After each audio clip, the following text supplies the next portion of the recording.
Wondering what's next in your business or personal life? Welcome to Success to Significance, Life After Breaking Through Glass Ceilings, a podcast dedicated to helping you with all of life's challenges, discoveries, and opportunities. Whether you're seeking a new career, retirement, or simply wanting to make an impact in your community or the world. Join Jen Du Plessis and her guests as they explore how to start, what to do when you're in the thick of a change or growth, and how to leave a mark in this world after breaking through your next achievement. You are moments away from the aha you've been seeking. Hey everyone, and welcome back to Success to Significance. Okay, so today it really has become a really good, I wouldn't say friends, we're getting there, but colleague of mine. We just hit it off so well that we wanted to do a little podcast swap, which we're going to be doing. But I also think that Paul has a great message. So I want to introduce Paul Spiers to everybody. Paul, welcome to the show. Thank you very much. Thank you for inviting me. Of course. Happy to have you. So let me just quickly run through just a synopsis of your bio so that everyone understands who you are. And then we'll just kind of dig in on finding out about your glass ceilings and what you've been able to break through. So he is, first of all, the host of the new P&L. Now, we all know that as profit and loss, everybody does, but it's actually principles and leadership in business. So really great podcast. I've been listening to a few of the episodes, and, this is a series on really just stepping up on leadership. He interviews a lot of entrepreneurs and principals of companies, marketing people as well. But he is a speaker, a presenter, and a panel moderator on topics and trends around principles and leadership in business, as well as the growing field of commercial creativity and business innovation. And we're going to talk about that because I want to make sure everybody understands what commercial creativity and I got business innovation. But after a career as a senior executive and entrepreneur in the creative services, marketing, communications, and reputation management sectors, he had a life-changing a career-defining and life-changing series of events led Paul to reevaluate where he was heading professionally, which I can't wait to get to, as well as the core principles and leadership characteristics that underpin a lot of businesses today. And I know we're really experiencing it in COVID. So we're going to talk about that as well. So anyway, he's launched this new podcast. This is his mission to, help people really rebrand, create that reputation management. And I'll tell you, as a speaker, reputation management is a huge, huge thing for me because it's really funny about people. It's like our passion is something that we want to get out there. We want to share with people, that's the success to significance, right? Or our mess. And we want to share that with the world. And so often we're condemned for the sharing it. I mean, it's a risk to stick yourself out there and be visible like that, just because you're trying to help people so much. And it hurts sometimes when people come back and say, I didn't like the way you said that. I mean, I'll give you an example. In one of my podcasts, I made the comment, I was talking about mobile homes with an investor, and I made the comment about trailer trash, right? And I said, look, a lot of people call it that. And I am one of those because I came from that. Okay. So I was really calling myself that. But I got a post from somebody saying I was really disappointed in you. And, and it's hard because, gosh, that's not what you want to hear. And it was taken out of context, but I didn't want to get into an argument. So I just let it go. But so again, thank you so much for getting on here. Really, where I want to go with today is, one, I want to hear your story. Two, I want to talk about what we need to do to have that reputation management. But in the context of this podcast, there are several people who are underneath that glass ceiling and thinking, do I want to do what I've been doing for so long? And maybe I want to do something new, and a little afraid to take that leap. And then those that are in it and saying, was this the right thing? Or I'm having great success, or those that have come through it. And I want to talk about that leadership and that marketing piece and that reputation as you're going through all of those steps. Does that make sense? Absolutely. Okay. That makes complete sense. Yep. So I'm going to be quiet and let you talk for a minute, Paul. So tell us about your story. I mean, what were these career-defining and life-changing series of events that made you, step back? And it might be where others are now saying, hey, there's something better for me out there. Mm-hmm. I mean, I've had a career in marketing in the creative services industry. I've built a few agencies, design agencies and marketing agencies. And around 10 years ago, I had a marketing agency, and we had been growing since 2005, and we established doing very well. And I experienced, without going into too much detail, I experienced what could only be perceived and seen as a very unethical series of events. Someone had an impact on the business that took the business to its knees and took my personal life to its knees as well at that point. I had the concept for the new P&L then, and I thought there's got to be a better way of doing business, a more principled way of doing business, in a way that both sides win, because I don't believe in the win-lose mantra in business, if you like. I think there is a way for both sides to win. Clearly, there has to be a balance, and clearly we both want to move forward, but I don't believe necessarily in the adversarial side of business. So I held on to the new P&L as a concept for that moment. And I'll touch on this a little later as well, I think, with the beauty and the benefit of ideas and curiosity, that you must hold on to the ideas you have, find a way to curate those ideas. An idea may not be right now, but it will be right at some point in the future. But you have to revisit it. You have to give an idea ear to breathe and let it ferment and grow, if you like. So I hung on to that idea for a little while and revisited it from time to time. But nothing really seemed to fit the new P&L concept in terms of a vehicle to take it to market, if you like. Then somewhere in the back blocks of my dusty brain last year, podcast and the new P&L came together. And I thought, this is a great concept for a podcast to start it. I was doing a lot of work, starting to do a lot more work around purpose within reputation management, and the importance of that, and how that needs to be redefined, and how it defines businesses moving forward and their relationship with customers and other stakeholders. So I thought I'd start and just see how the new P&L went as a podcast. The response was quite overwhelming. Nearly everyone I invited on as a guest jumped at the opportunity. The listening figures grew and grew and grew, and the guests grew and grew and grew, and the type of topics we tried to address as well. And we've touched on an incredible number in the first 12 months, from AI to technology for good to marketing to mental health and many other things as well. So as that grew, I thought there's an opportunity here to develop that into a business as well, in terms of the new P&L Brand Purpose Institute. So now we've started working with businesses to redefine and align their purpose and principles. But more importantly, because of the way I'm wired, and I think it's important for creativity as well, how that purpose fits into the business's ambition, and how it demonstrates its commercial worth, and how it contributes rather than takes away from profitability. Yeah. And so I'm taking notes because I have some questions around that.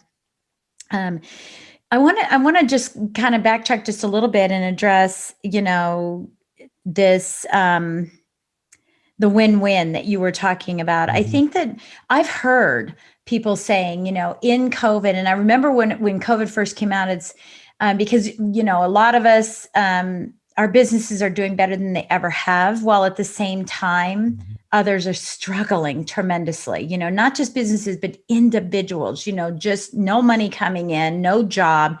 And it's that feeling that and I wouldn't even say it's a feeling. It is. It's a guilty feeling of, I can go down 1,000 roads with this, because it's not also guilt. It's what you do. COVID. It's what COVID can do to you versus what COVID has done for you, right? Mm-hmm. And so it's not that I don't have any empathy for that, but I also think we have to step up to that. But when we talk about winning.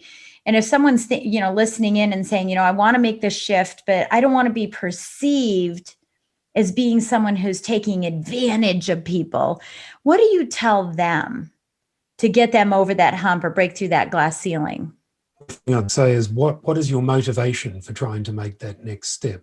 Because I think with anything in business and in life as well, if you can look at yourself in the mirror each morning and know that you're acting with integrity, you're bringing your best game to that day, that there's an honesty and a kindness in the way you go about your business, then I think that's the right way to approach things. So the first thing I would be suggesting they thought about is, what is their motivation? What is their, to use that very, very famous Simon Sinek book, what is their why? And if their why is full of integrity and full of honesty, then make that next step and start that next step. But always come back to that central premise. What is your purpose? What is your why? What is the background and behind the delivery of this? Yeah, it's funny you're mentioning that too, because James Dentley, who has been on this podcast and just spoke at my retreat this weekend virtually, spoke at my retreat. He made the comment that in 2021, his focus in all the speaking that he's doing and what he's sharing with everyone is purpose and path. Purpose and path. And I think that's really, important. It's knowing your why and your purpose, but then also what's the path that you're going to take to be able to deliver that. And I'll add, because of you, in a way that is full of integrity, full of honesty, and full of the heart of giving rather than taking. And that creates a wonderful reputation. Absolutely. And I gave a presentation recently on social innovation and how businesses can link social innovation as well as traditional innovation into their business. And one of the central tenets of the argument there is there's nothing wrong with profit. It's how you generate profit and what you do with that profit. I think the world doesn't survive without profit, without profitable companies, but it's the path, as you say, the way you generate that profit and then what you choose to do with that profit once it's been earned. So profit is not a bad word. It's how it's aligned to the purpose that generates it. Yeah, I think that's really important. So let's talk about the shift that we're seeing, that you're seeing in your space. You and I've talked about this before. And just so that everybody knows, you work with marketing companies, which is interesting because you're a marketing company, but you work with other marketing companies that have lost their way, so to speak, during COVID, right? And so you're helping them, but you also help mid-sized businesses and corporations, sort of reset and, as we talked about before, is come up with that commercial creativity and business innovation. So let's talk about that shift. So if someone's listening and they're a business owner, maybe this is something they don't even know that they don't know. And so you're going to bring this to the forefront and help them understand that, one of the worst things in the world is to find out, oh gosh, I wish I had known that, 6-8 months ago. And now I'm behind the wave and not in front of the wave. So let's talk about the wave and the shift that you're seeing in medium size and, small too, obviously, because a lot of people listen to entrepreneurs, but what is the shift you're seeing in marketing right now and being creative in your marketing? I think whether it's marketing or any other business, SME or otherwise, when a business is launched, it starts with a purpose. The founder starts it for a reason. And as that business grows, sometimes through changes of staff, new CEOs, even the CEO who founded it drifts further and further away from their core passion and their core purpose. And when you drift from that, you lose a bit of the rudder in the boat, so to speak. Yeah. And you start focusing on the profit and the product in the absence of purpose. Right. And the product and the deliverable should be the outcome of that purpose. You should always have that purpose at the central focus. And I think what COVID has done, and I think it was on this route prior to COVID as well, I just think it sped it up and accentuated it. People are trying to redefine their business in a highly competitive environment. And one of the few ways you can redefine yourself truly in a highly competitive environment is to redefine your purpose, because that is the essence of who you are as an individual, who you are as a business. Most of us sell products that are there or thereabouts, the kind of same services or products as someone else in the market. We may have some benefits to ours that others don't, and vice versa. But what really defines the differential is the purpose that sits behind that motivation for the delivery of that product, the way you deliver it, the service that you wrap around it, and the kind of that intangible value that big brands and small brands offer, that people will stay because they're loyal, because they just feel an emotional attachment to that brand. And most of that emotional attachment is because people understand that there's a purpose that sits behind it. Yeah. Yeah. That's, gosh, it's just so interesting because what I'm thinking about Amazon, right? And I'm thinking about Microsoft and, obviously the big guys, Walmart, that type of thing, where as they have grown, the stickiness of the loyalty has gotten better, not worse. And as you think about someone, I'm thinking about actually a marketing person locally in my community who everybody loved this company. And then she decided to sell it. And after she sold it, it went away. It went away because that purpose probably didn't transcend into the new company. It was more about, hey, thanks for letting me buy your company because it's profitable. Now I'm going to make a whole bunch of money. And it with the focus that the flashlight shifted. Yes. Yeah. Or as you said, the rudder, right? The rudder shifted. And so that's a very interesting, concept about that. So do you think that, because I know one of the things that you talk about is reevaluating the values, principles, and the purpose, obviously a big word for me, and you have this in our notes as well, is alignment, right? I talk about aligning your core values with every decision you make in your business. Now, I talk about that at a very low level for the one-to-one entrepreneur, but you're saying basically the same thing is, what are those core values? So if someone, I guess I want to ask this question for a corporation, if the leadership of the corporation changes, does the core value change with that leadership because those people have different values? And because they always come in and assess what's going on, and then they make shifts, right? So are those shifts coming from them personally as their core values? Or is it just a better way to fulfill or deliver or execute on the core values that already existed? And what's your opinion on that? Should they shift? They can shift. I mean, I think every business has to be, it's an organic creature, isn't it? It grows, it needs to grow, and it needs to change. And if you have companies that are 50 years old, then clearly the values that they held true 50 years ago may not all be relevant for today's business. But I think there are core values, and then there are the way you communicate and deliver values that sit on top of that. So the core values of integrity, of innovation, of decency, of the place that business has in society, you may change the way you communicate them, but I don't think they should fundamentally change the business. If you take a business like Patagonia, it's changed, it's evolved over time, but its core values of giving back, of maintaining that integrity, of the relationship with the customer is always sat there. And you can see that in the way it demonstrates its values through its commitment to sustainability and various other causes around the world. And I think that would be the other thing I would add to that. We can come up with as a business any values we want to, any principles, anything we like, and we can communicate them, we can say them. But we live in an ultra transparent world now where brands have largely lost control of the message.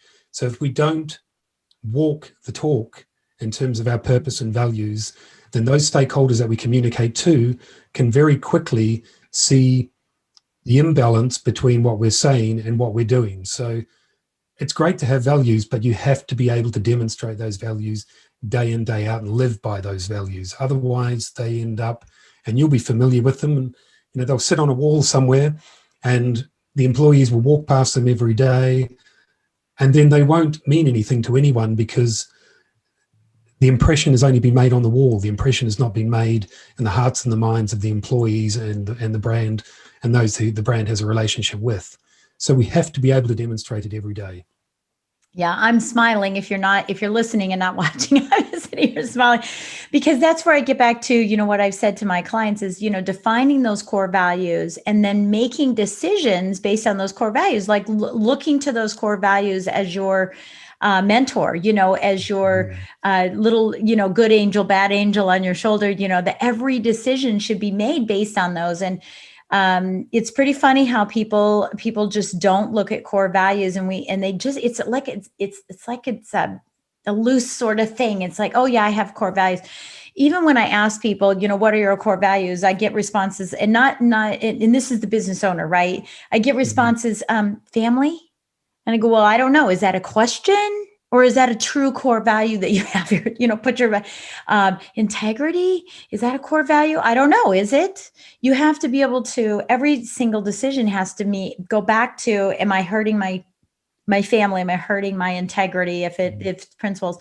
So I think what you're telling us is that, principles remain the same and tactics change over time. And so I want to ask you about tactics. Before I do, I want to ask you something else too. So one of the things that I've actually been participating with is, in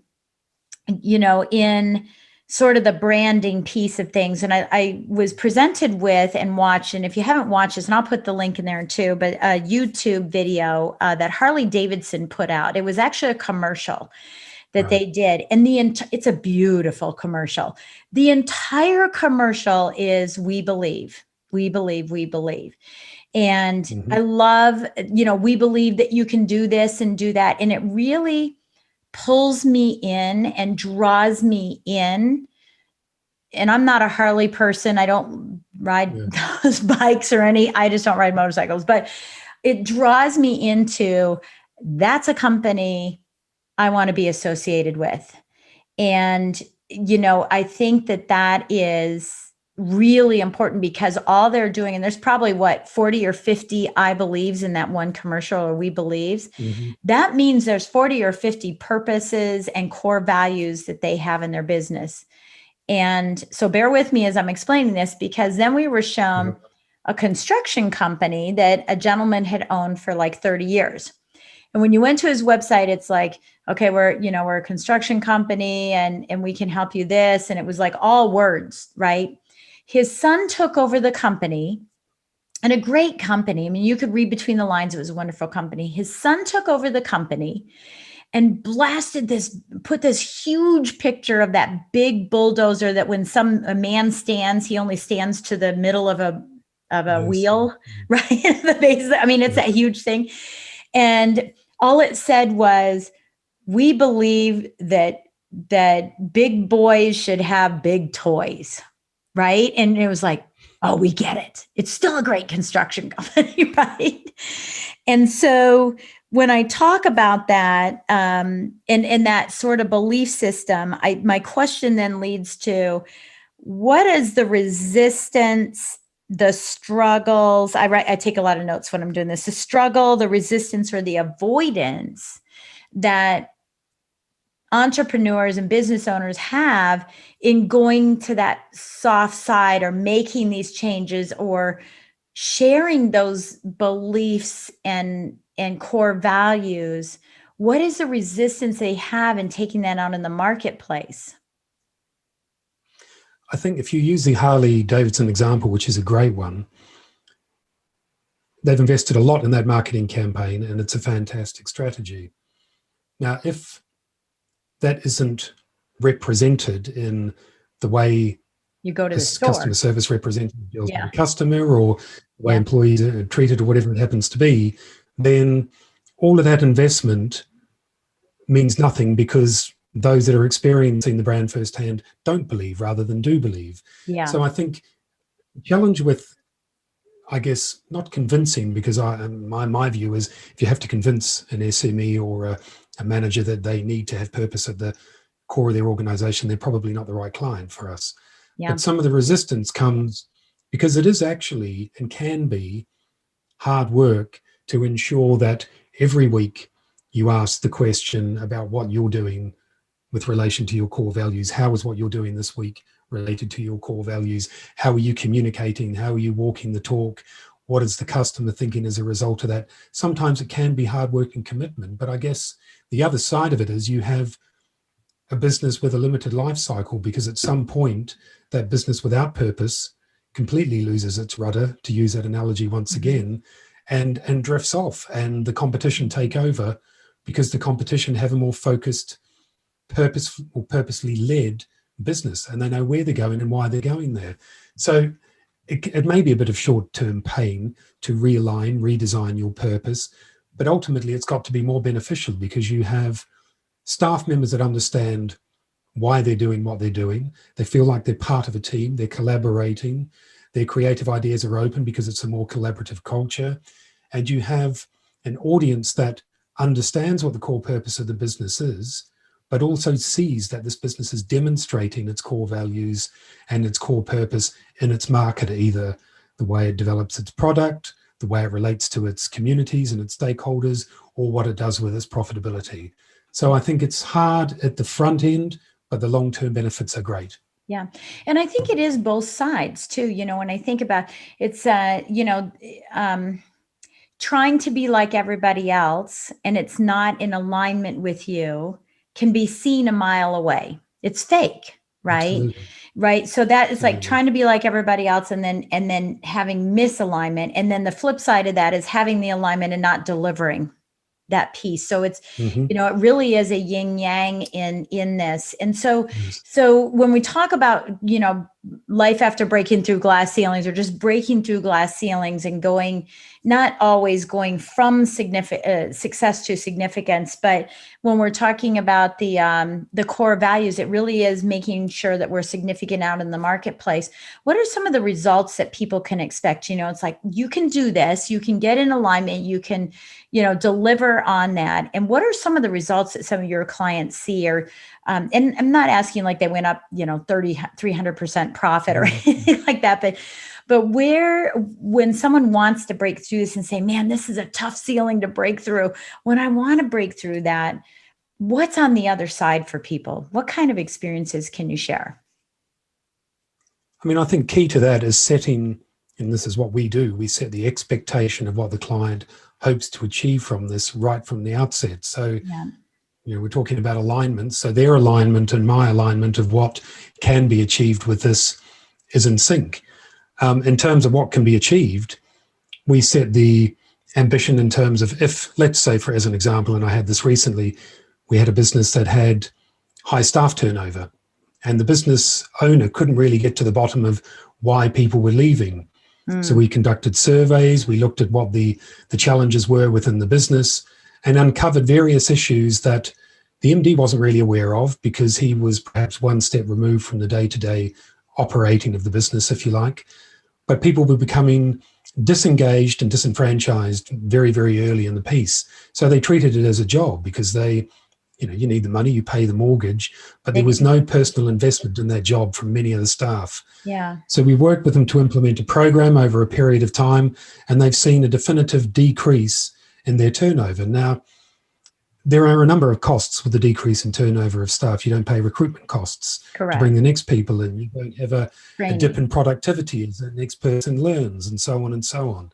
So that's probably a very good example that it may lead to profitability. You may not be able to put a line in that balance sheet in the bottom right-hand corner about how it has immediately contributed, but it's contributed to a business that, retention, and that the staff are happier and they feel more motivated and they feel like they're coming to work for a reason rather than just for the paycheck. Yeah. Yeah. And the culture changes. And I'm horrible with phrases because I always mess them up at like all tides rise boats or all boats rise. We'll stay in the rudder and the drifting, right? But, everybody rises, everybody. And so those of you that are listening, you're like, oh, Jen, get your act together if you're going to use a phrase, right?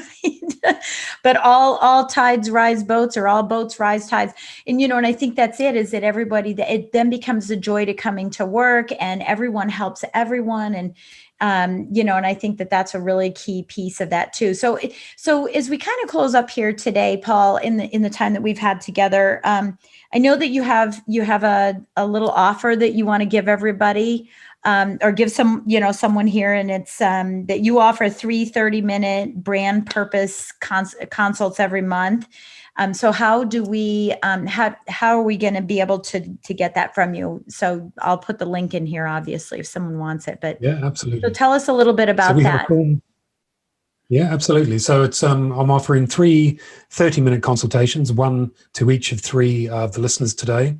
Yep. And it's just an opportunity I'd like to listen rather than talk in that 30 minutes. I'd like to understand a little bit about their business, where they think they sit in relation to purpose, what they do, what their ambitions are for the business over the next 5 years. We can make some recommendations on the back of that, and they will be informal at that point. And then we can look at whether they would like to expand the conversation, if you like, from Yeah. there. Yep. Anyone who is interested in that can go to principlesandleadership.com, go to the Contact Us page, fill in the form, and just put in 30-minute consultation at the top of that header. And I will draw 3 from the listeners at random and get in contact with them from there. Yeah, that sounds wonderful. Yeah, I really appreciate that.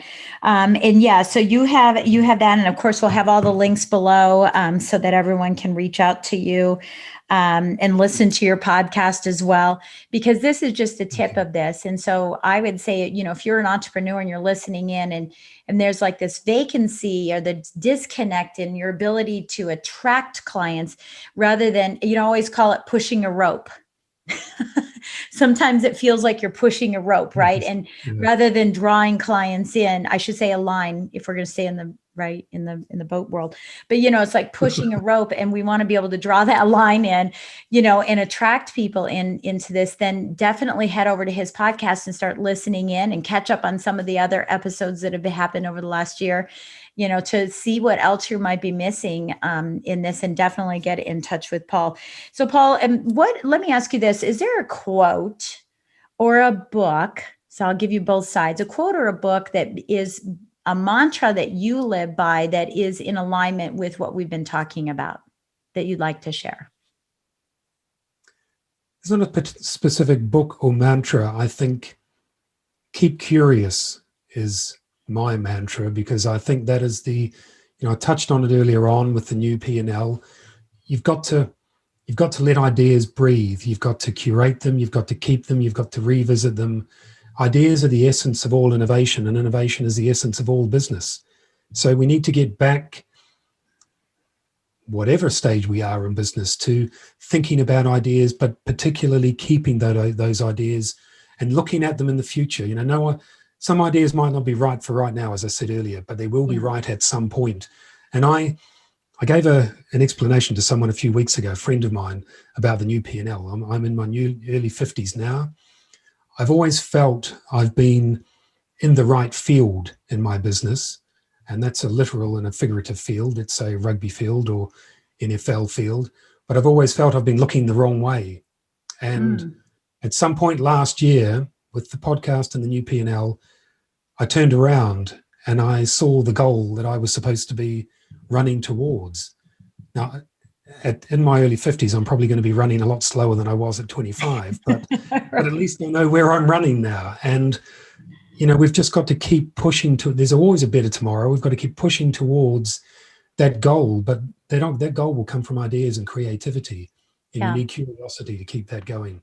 Yeah, I love that. I always call those parking lots. When you have the ideas, like put it in a parking lot, go back to it every year, twice a year, maybe every once a quarter, whatever is comfortable for you, to say, hey, are there any ideas that I had in here that now I can pull out of my, rabbit hat, so to speak? I think you're going to get to your goals faster because you're wiser.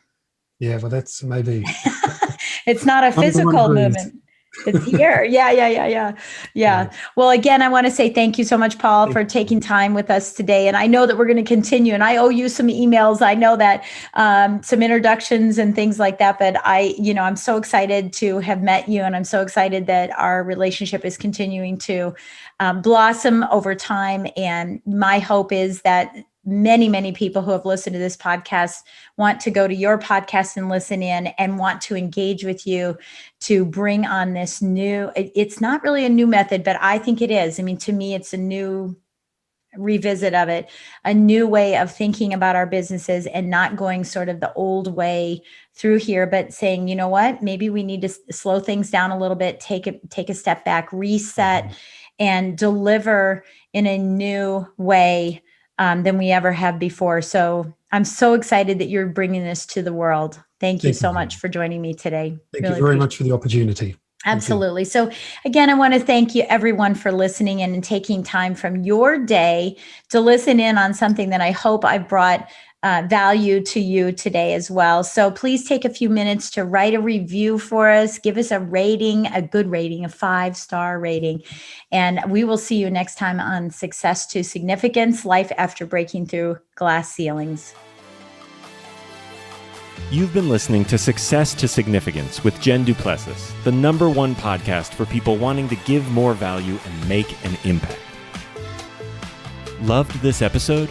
Be sure to subscribe right now at www.jenduplessis.com/S2S for more stories, strategies, and thoughts to help you gain significance and success. And if you like what we're doing, don't forget to give us a rating and review so we can continue to bring you the best content possible. Join us next week for another breakthrough episode. Thank you for listening.